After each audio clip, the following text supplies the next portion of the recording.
Oasis Audio presents the complete Edgar Rice Burroughs collection, fully authorized by Edgar Rice Burroughs Incorporated. John Carter of Mars, Gods of the Forgotten, by Gary Gravel, including the bonus novelette, Victory Harbin, Storm Winds of Enigmas, by Tonsor Zeddies. Read for you by John Mclain.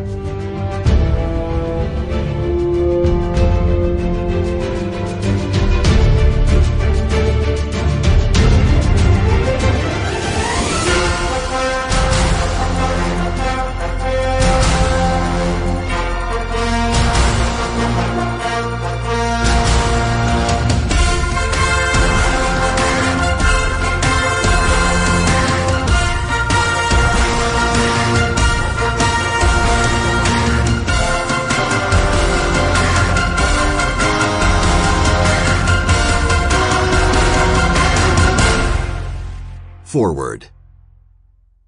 Director of Publishing, Edgar Rice Burroughs Incorporated, Tarzana, California.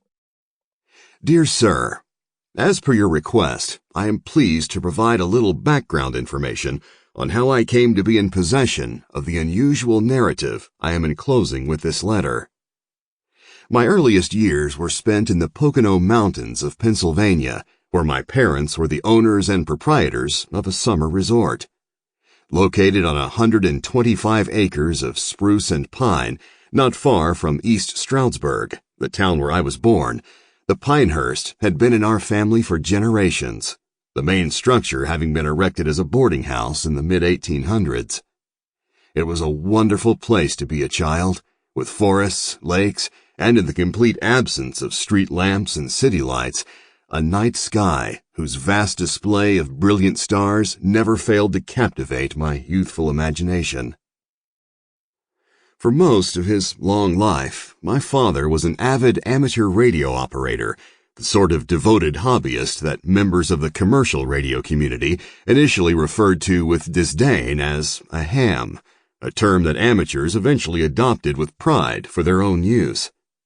Familiar to his many contacts as W3UIP, he had his own radio room in the basement of the cottage where we lived from October through May, while the hotel was closed for the season. I believe he was happiest during the hours he spent sitting at his radio rig, for he was a great lover of words and stories, and liked nothing better than to while away the evenings in lively conversation with people he had never met throughout the United States and in countries all over the globe. Running a seasonal resort was an unreliable source of income at best, and required year-round upkeep, not to mention round-the-clock work during the months when it was open to the public. When I was just shy of 10 years old, my parents made the momentous decision to sell the property, and we departed the mountains for a more conventional life in a small apartment in a bustling suburb of Boston, Massachusetts, a place so unlike my familiar surroundings that it might as well have been the planet Mars. My father brought his radio equipment to New England with him, as well as the meticulous records he had kept of each of his contacts over the years. Gaining a new call sign with his new location, he continued his passion for ham radio until shortly before his key fell silent forever. After his death, his electronic gear was given to his closest friends in the amateur community, as he had desired. Never a radio enthusiast myself, but always sentimental and a pack rat at heart, I retained his boxes of records, hoping to someday gain some nostalgic pleasure by reviewing the contents before eventually disposing of them. Many years passed before curiosity and the need to free up storage space prompted me to finally begin the process of sorting and discarding. It was only recently, while going through a file folder labeled JC/1951, that I discovered what appeared to be a manuscript of sorts, a thick sheaf of pages written in longhand, which, according to my father's notes, he had transcribed from transmissions he received over a series of several days from an unknown source.